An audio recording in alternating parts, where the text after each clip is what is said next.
folks, welcome back to Keith's Garage, where we work on old Mopars and other interesting things here. Today's episode, we're going to break it down into two sections. Part one will be the education session, where you might learn something or I might help you out, something technical. Part two, entertainment section.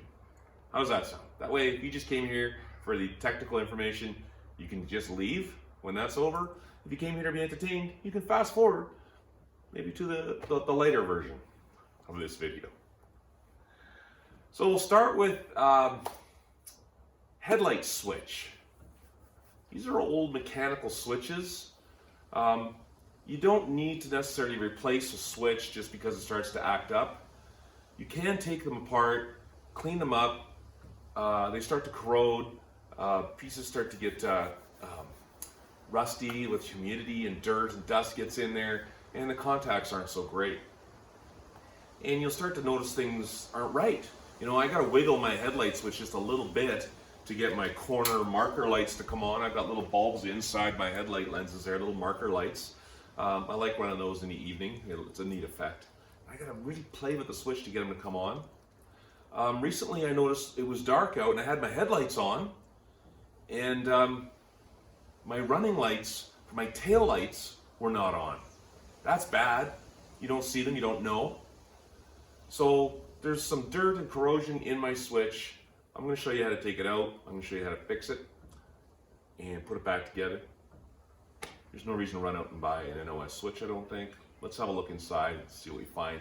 Let's get this car back to where it should be safe. Let's get that switch, especially the brake lights. We got to get those working right. Well, especially the tail lights, the marking lights. We got to get those working right. There's a dual filament in the brake light, in the rear tail light. One is your marker, like your running light for when your headlights are on. The other filament is your brake light, and it's brighter. So I've never had an issue with my brake lights coming on. I hit the brakes, they light up. The switch for the brakes is fine, all the wiring's fine. I guarantee you it's at the headlight switch. So let's get to the bottom of that.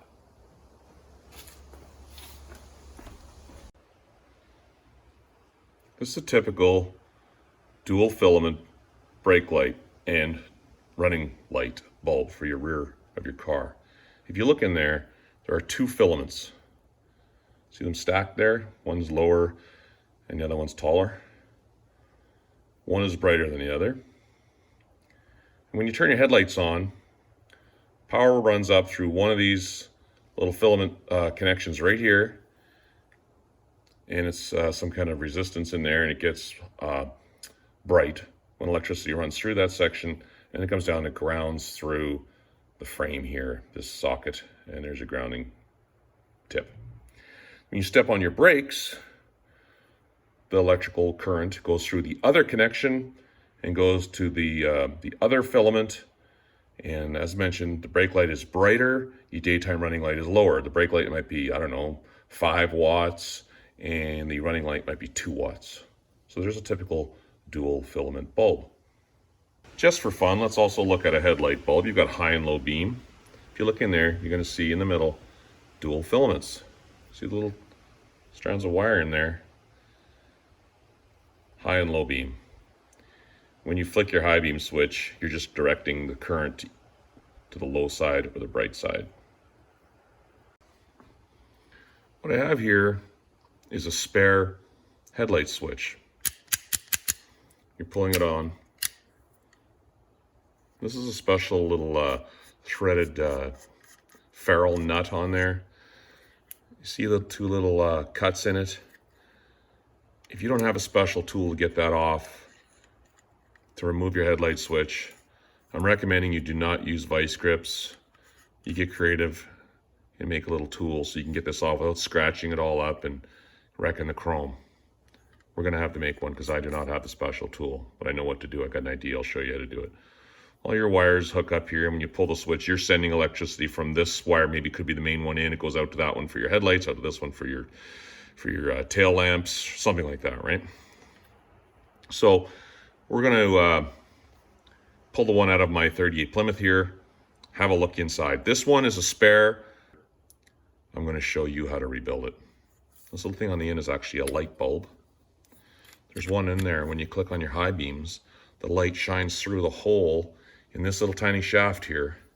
And on the end of your headlight switch, there's a little jewel in the lever that you pull off and on, and it lights up because of this bulb right here.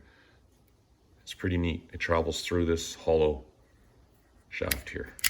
All right, let's get into my switch, show you how to remove it. Let's make a tool. All right, I did find the actual end of the switch rod here for pulling on the headlights. I'm going to show you that. It does say headlights on there. This one's old, it's original. And the ones with the little jewel inside for the light can be hard to find and pricey is my understanding. So I'm keeping this one as a spare, just in case somebody decides they like mine and they want to take it. So pull on the light and click on your high beams and it lights up. I'll show you that. You own one of these cars, you probably already know. Can you see the light coming through there? Hope you can see that. It's pretty cool. It's very simple, rudimentary, but it works really well. I think it's just a cool little thing about these cars. Okay, because we're dealing with old stuff, we don't want to wreck stuff. I'm going to show you how to properly take your switch out so you don't damage it. It's probably sitting in your car, something like that, and it says headlights. You're thinking, well, it's screwed to the dash, right? And you can't get this knob off. What do you do to get this knob off first? Look up underneath the knob, and there's a little cutaway there. Get an object and push in a bit, and it slides off. Just releases. There's a little piece of metal in there that's circular, that's bent, and it bites on the shaft when you push it on. So be careful. Push that in. I have a little O-ring pick that I used here. Push it in near towards the. Let's see if we can get it back on there again for you. All right. Towards this part of it here, this end, closest to the narrow part of the switcher. Push it in, and it'll slide off.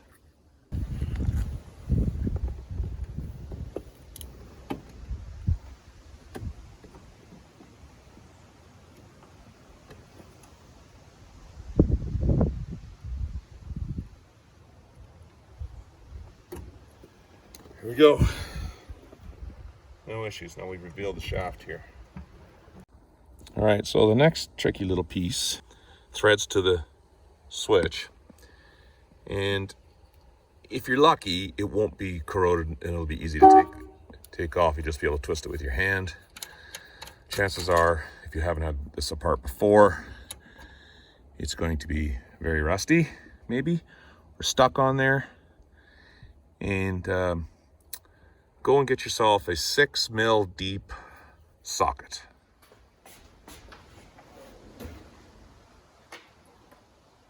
If you have old Mopars, you may or may not have metric sockets, but if you have a spouse, she may drive an import and you may need imports. Sorry, not import, but metric sockets. Anyway, 6 mil fits over the shaft nicely.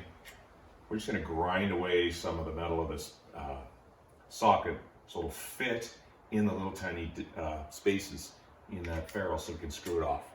Now, I got rid of all my spare sockets a few years ago, sold them off. I'm not going to wreck a good one here. So I'm going to run down to the cheapest store I can find to get the cheapest, junkiest socket that I'm going to wreck. So let's go for a ride. Maybe we'll take, what should we take today? Let's take the Plymouth.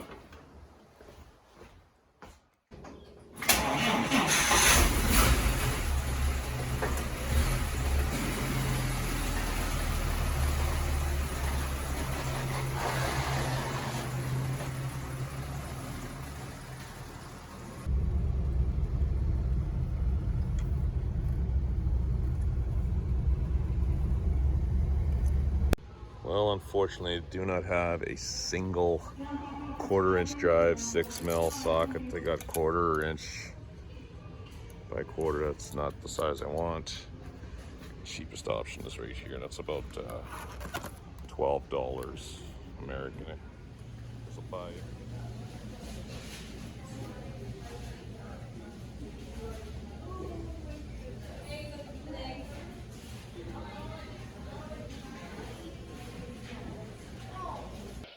let's get back to what we're here for today. Let's make a tool to take that headlight switch off.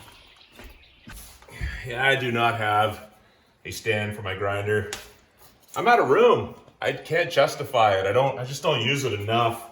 There's more important things on the floor of my garage, like a spare block, a bunch of differentials. You know, grinder could just be tucked away.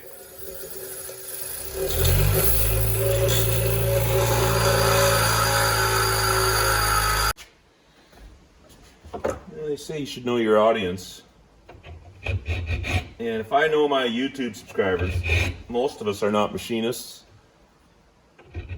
Is this perfect? No. But we can just clean it up a little bit. And we have a tool that's going to work. Anybody can make that at home. So I'll basically just grind it down to a little tip there. You can see the ends of it there. See that? And we're going to slide that onto here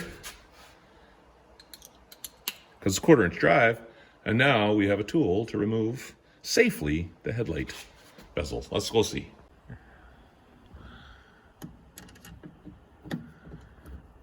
Perfect. Now that it's loose, you can slide that off without scratching the heck out of it and wrecking it.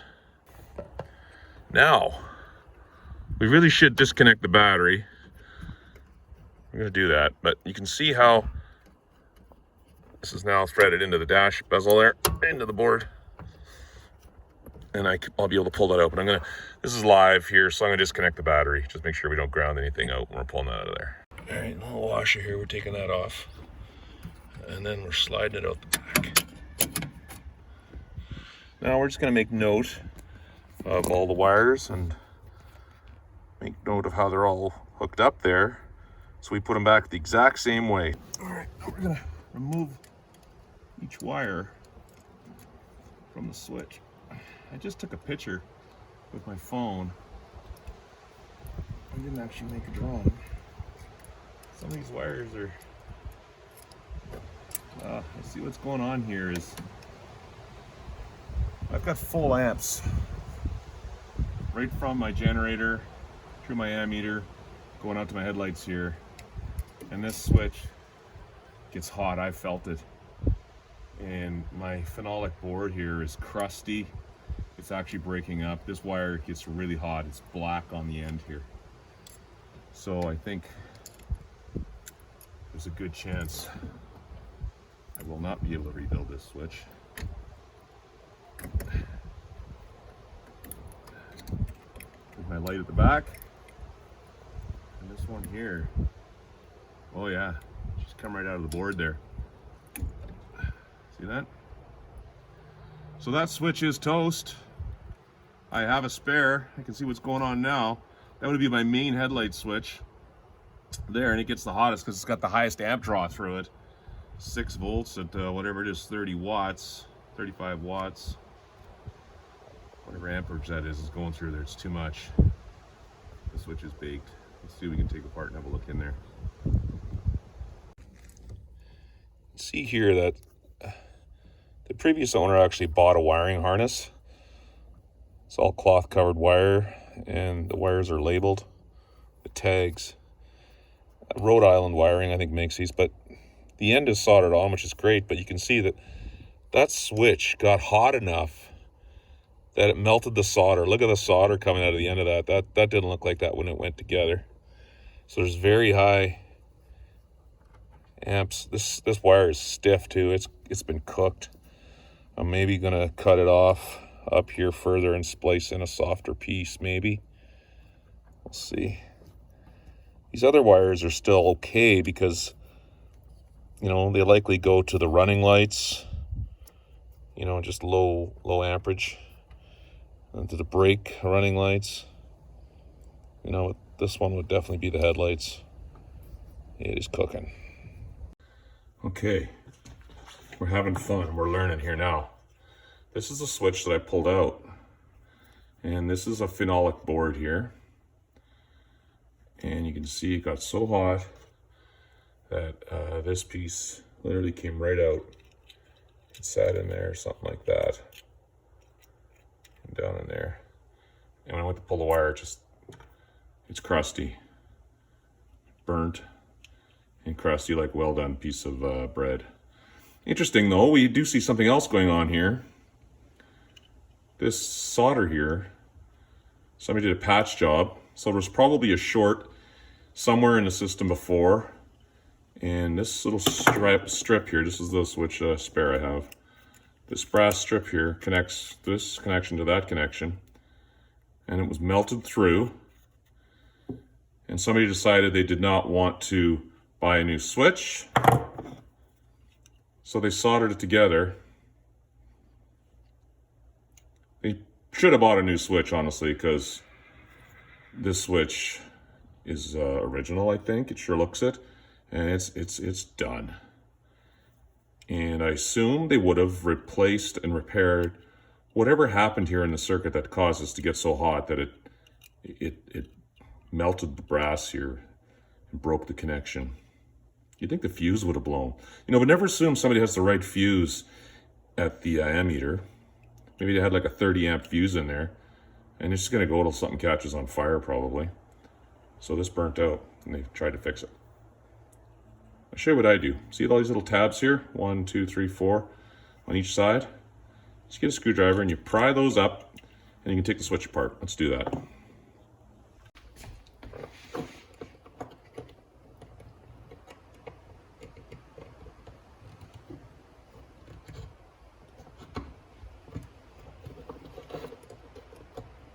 All right, 6 tabs are now loose. Little spacer behind there. There's the switch, the contacts. Note how it goes together. That one on there like that. When you slide the switch, you're just moving the connections, right? You're sliding and you're contacting. Look at the, can you see the back of this? Look at the wear in the brass pins. They are done. Worn, lots of material gone. So that would explain why I had to wiggle my light switch to get those to come on. How many millions of times maybe did that switch? Well, I guess they never were designed to work for millions of times, but look at that material gone. Over the years, that's just worn down. So I was hoping to rebuild this switch, but that is not gonna happen. But normally what I would do is I take it apart, I clean up all these contacts, clean all this up, and put it back together with everything clean again. The springs, those are important. So it gives your switch the feel that it has. There's nothing in here that really needs to come out beyond this. You clean all this up. That's sliding. Like you potentially put a little bit of lubricant down in there. Make sure your springs are clean. You know, there's no dust, dirt, grease on there. Clean up your springs if you want. Again, another great project for the ultrasonic cleaner. You could put your metal parts in there. This piece could go in there if it was in good shape. I would probably do that. You know, clean it all up. Make those contacts clean. And then you put the spacer back in here the way it was. And mine, it was sitting like that. And then this was on top. That's just crusty because it's been cooked. It's done. And that's where the bulb mounts. So my other switch here, I've already had it apart. I've cleaned it all up and I've lubed it. It's working good. It has a nice positive feel. The detents feel good. That's the spring moving. You know, the springboard behind here is allowing this to move up and down. And it feels good. I'm just gonna clean up these connections here and test it, make sure it works, get the crud out of there. But I'm thinking I like the idea of going with some relays, some 6-volt relays. I think I'm gonna probably hide those up under the dash somewhere, or maybe down in the engine compartment somewhere. I don't know, we'll see. I do have dual relays in my 38 Plymouth. I did it already. I have one for high beam and one for low beam. That way if one circuit was to fail or short out or something, I've still got a backup plan with dual circuits, one for each set of filaments there that I showed you inside the bulb there. So clean this up, put it back in, test it, and then I'm going to get myself 6-volt relays and put those in. There's probably a better way to do this, but I don't know. There's probably a paste, an acid, something you could put in these connections to make them like new. I'm gonna have to do some research. I've just got some round files here, some micro files. Good to have in your collection of tools. And I'm just going in and I'm cleaning up all these contacts, but I better get on the computer and do some research and figure out what I need to buy to clean these connections up. But again, a 6-volt system, you need these connections as clean as possible because there's no room for dirt or scale and rust. This is typical of what you might see out of an old car that's been sitting around for a long time. All this corrosion. I want it looking like new if I can. Or we get dim headlights. All the lights will be dim. And that goes to say it's the same with your starter connections, all your lights, your heater connections for the fan, all the connections need to be clean in a 6-volt system especially. There's zero room for forgiveness and error and dirt.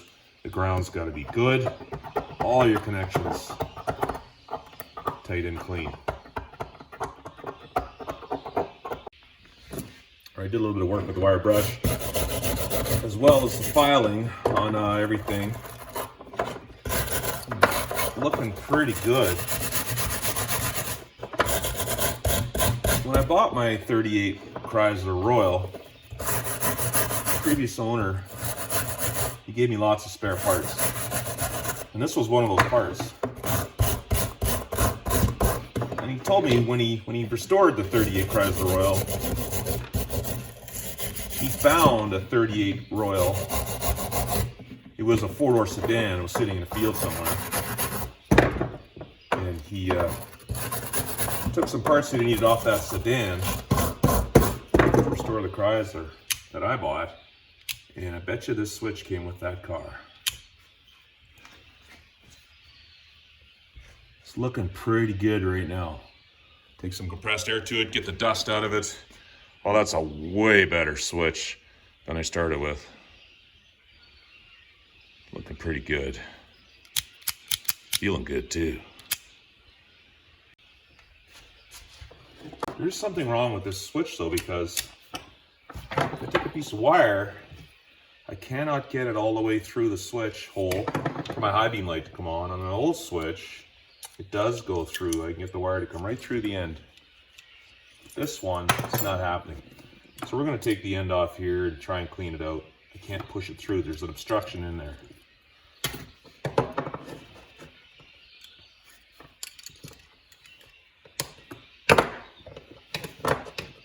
Take those little tabs off.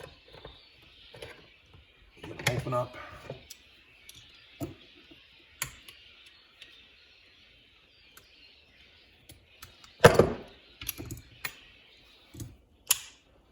Here's the end of my switch down inside of there. A rod there. I don't know if you can see that. There's a rod. Anyways, something's up.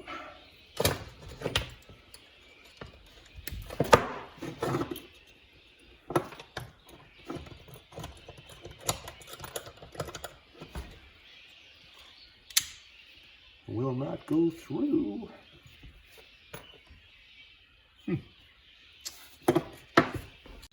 All right, I've taken my switch apart to change this shaft because it is plugged. I have tried to get a wire through there and clean it up, and it will not clean up. So I want my high beam indicator to work. The light has to shine through that hollow shaft. So we're taking the old switch that was burnt up, and we're going to use that shaft.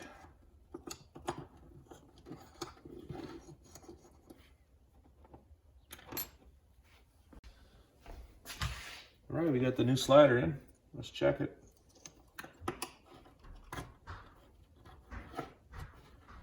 That's what we want to see. That wire coming out the end there, right through. So I turn my high beam on, the light will shine through and light up the jewel in the cab. That's what we want. Those connections are nice and clean. I wish I had some dielectric grease because it wouldn't hurt to put a little bit on there. I'll see what I can find.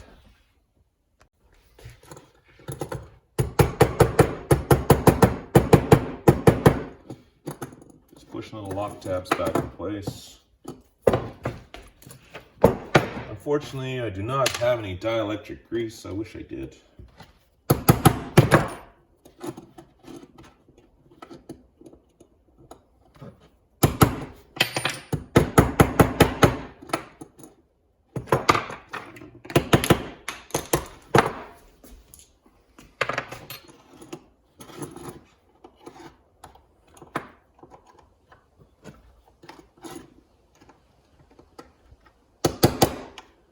Careful with these little lock tabs, you know, they're delicate on the phenolic board there.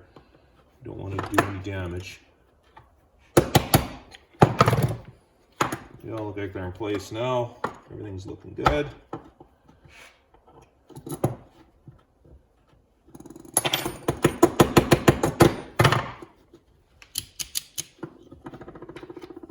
The light holder back in place.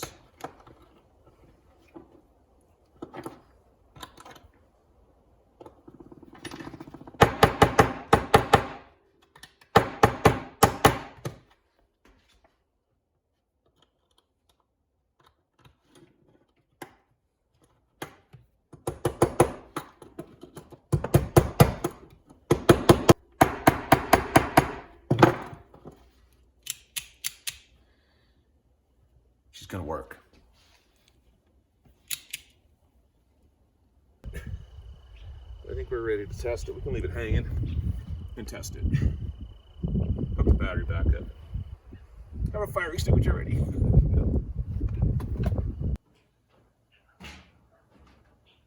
All right. Running lights. Tail lights are on. Oh, I like those. Those are running lights, yes. All right, headlights. Good. High beam. Low beam. Excellent. We took an old nasty switch. We made a good one. I can see that it's time to aim my headlights. This one appears to be dimmer. It's just not aimed properly. It's not the same plane as this one. This one looks brighter because it's shining straight in the camera. The other one's down on the ground a bit. So I'll get that sorted out. So I think we're going to call this segment of the video a success. We found a problem with the light switch. We fixed it. I think my lights are brighter. I feel like they're brighter. It's still daylight out and they're brighter. I can tell already I'm getting better amp flow through the switch out to the headlights. And if that old switch was corroded in rough shape, that slows down the flow of electrons. And think about all those electrons, they're trying to slam through there and they can't. They get resistance. So they get hot. The whole area gets hot. It cooks the board and the switch crumbles apart like we saw. That could have been a contributor, I think. I believe so. And keep those switches clean. I wish I had some dielectric grease to put in there. I'm probably going to get in there and clean that up a little bit better. Put some dielectric grease on all my connections so you don't get humidity and corrosion, condensation type moisture in the air on the electrical switches there. Keep them clean. That's going to help. And I think I might even get a temperature laser and just look at that connection, see how hot it actually gets now that I've replaced the switch. I took two switches and made one, right? I guess I think I'm still going to go with the relays. I feel safer with relays. Take the high amp draw away from the headlight switch, get it out to a relay. I'll probably get brighter lights again, and it'll be safer. I recommend that. So maybe in another video I'll do one a relay. All right, it's time for the ultimate test here on the new headlight switch.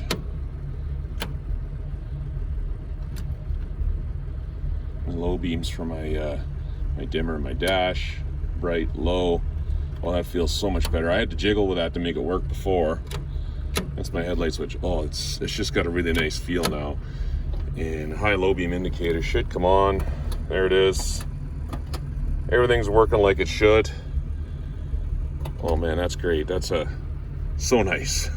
Much better. I had to go out a lot at night, but everything's working exactly like it should. Love it. All right, you made it through the technical section and you stuck around. So now we're going to get a little bit of lighter theme here. This is my hometown of Kamloops, BC, and this is the hill. This is the elevation gain I'm talking about when I'm testing and tuning my cars. I'm starting down in the valley bottom down there, and I'm ripping up the hill to get up to where I live, and it's a pretty steep climb. So it's great for testing the car out, checking the state of tune, fuel pump, fuel pressure, your gearing, all different things, your heating, radiator. Anyways, I'm up here and I'll fight the wind a bit, see what happens. If it's too windy, we have to get back in the car and tell the story. So I've got a story to tell today for the entertainment portion of this video. Recently, I was in Vancouver, British Columbia. I live in Kamloops, British Columbia. Downtown Vancouver is about a 3.5 hour drive, depending on traffic, from Kamloops. And I don't go down there very often. I'm not a big fan of the city. I like the smaller town. I grew up in that Vancouver area, but moved to Kamloops and left the area like 30 years ago. Anyways, I'm in downtown Vancouver at the conference center at the Pan Pacific Hotel. I'm there for a special event. I don't think I've ever been in the Pan Pacific Hotel before. It's too nice for me. So I'm in the elevator with some friends and family, and we get in on the 12th floor. We hit the lobby button, and we're going down the elevator, and we stop at a floor, and nobody notices. We're just chatting and laughing and, you know, just being silly in the elevator. And somebody got on the elevator there, and he wasn't on the elevator long, and he looked at me and he said, "Hey, like, don't you have like an old flathead Mopar?" He goes like, I go, "Yeah, I do. I have two. I have a 1938 Chrysler, 1938 Plymouth."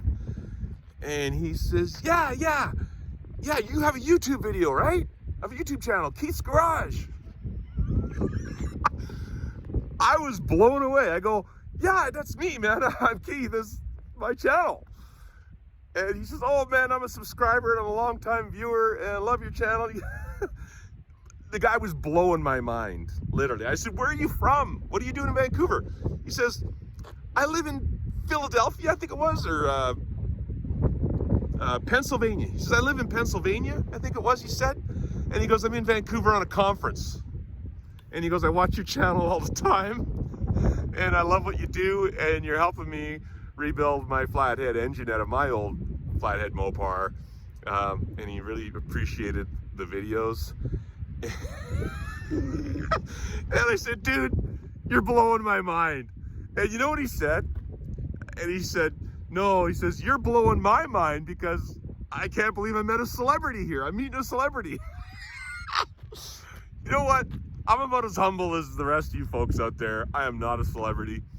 I just do this for fun.